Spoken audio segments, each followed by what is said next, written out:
Nicola Sturgeon's independence bid could be on the brink as Boris Johnson is gearing up plans to show Scotland where the butter comes from.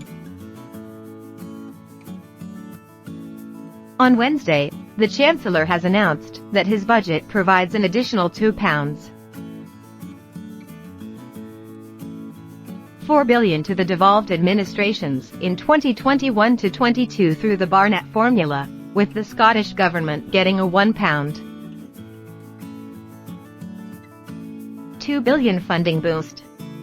Rishi Sunak said, "The UK government has protected millions of jobs and livelihoods across Scotland, and the strength and stability of our economic union will ensure we bounce back from this pandemic together.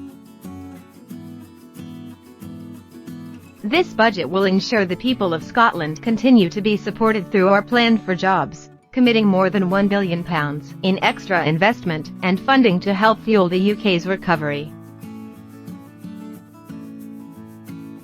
The Treasury noted that individuals and businesses in Scotland also continue to be supported through the Coronavirus Job Retention Scheme, self-employment grants, loan schemes and VAT cuts. By tipping hundreds of millions of pounds directly into the pockets of Scottish communities, bypassing Holyrood, Prime Minister Boris Johnson hopes to thwart Scottish independence. Spearheaded by Scottish Secretary Alistair Jack, the funding is expected to go towards community centres, local parks, shared spaces projects, and other schemes that make an obvious impact on regenerating a local community. One cabinet minister told The Telegraph, "We want people in Scotland to see where the butter comes from." As part of the plans, Union flag branding will be used in many of the projects funded by the government. The funding will be funneled through the Community Renewal Fund, which is being replaced in 2022-23 by the UK Shared Prosperity Fund. The latter aims to compensate for the loss of EU funding, but will not be allocated by the Scottish Government. Instead, Westminster will use the powers outlined in the UK Internal Market Act to allow it to bypass the devolved administrations. Mr. Jack told The Telegraph, "Scotland has two governments, and it is absolutely right that the UK government invests directly in Scotland. We will be working with local authorities, who know their communities well. People in Scotland can expect significant direct UK government investment in their communities in the coming months and years." Mr. Johnson seems to be following the advice of constitutional historian Vernon Boddener, who in an exclusive interview with Express.co.uk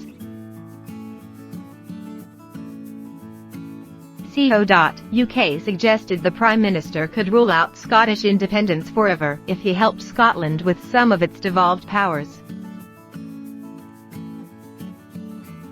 He said, "First of all, the Scots are not handling the devolved powers they have got very well, education and health. The whole constitutional argument is detracting attention from the poor outcome in education and health in Scotland, which is much worse than the rest of the country.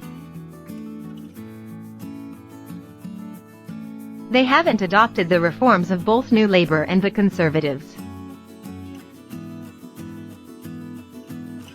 For example, great diversity of schools, and in the health service, the introduction of some private provisions. Figures from the Programme for International Student Assessment, PISA, show that numeracy and literacy are in general decline." Professor Boddener further explained that the independence issue could be put to bed once and for all, if Westminster issues grants in the right way. He continued, "The government could give specific grants to improve literacy and numeracy. This is something the SNP could not reject." Moreover, Professor Bogdaner claimed that to pay for free university tuitions, the SNP had to cut college places. He added, this could result in a skills shortage, and it would not just be a problem for Scotland but for the whole United Kingdom. We mustn't do what we did in Northern Ireland, which is devolve and forget. There is a strong case for the government to give Scotland specific grants for further education, which again cannot be rejected by the SNP. Professor Bogdaner concluded, on a larger question, independence is a matter of the heart. So if I were Boris Johnson, I would say, look, we have been in a marriage for 300 years. If you are divorcing to join the EU, you will join 27 other members who are not going to help you with the NHS or education. Scottish First Minister Nicola Sturgeon has said she will hold an advisory referendum on independence if her Scottish National Party, SNP, wins a majority in May's Holyrood elections, regardless of what Mr. Johnson thinks about. Her party has set out an 11-point roadmap for taking forward another vote, which was presented to members of the SNP's National Assembly last month. The SNP leader told the BBC's Andrew Marr, I want to have a legal referendum. That's what I'm going to seek the authority of the Scottish people for in May, and if they give me that authority, that's what I intend to do, to have a legal referendum to give people the right to choose. That's democracy. It's not about what I want, or what Boris Johnson wants. The SNP leader's comments came as a four-nation polling for the Sunday Times found that a majority of voters in Scotland and Northern Ireland want referendums on the breakup of Britain.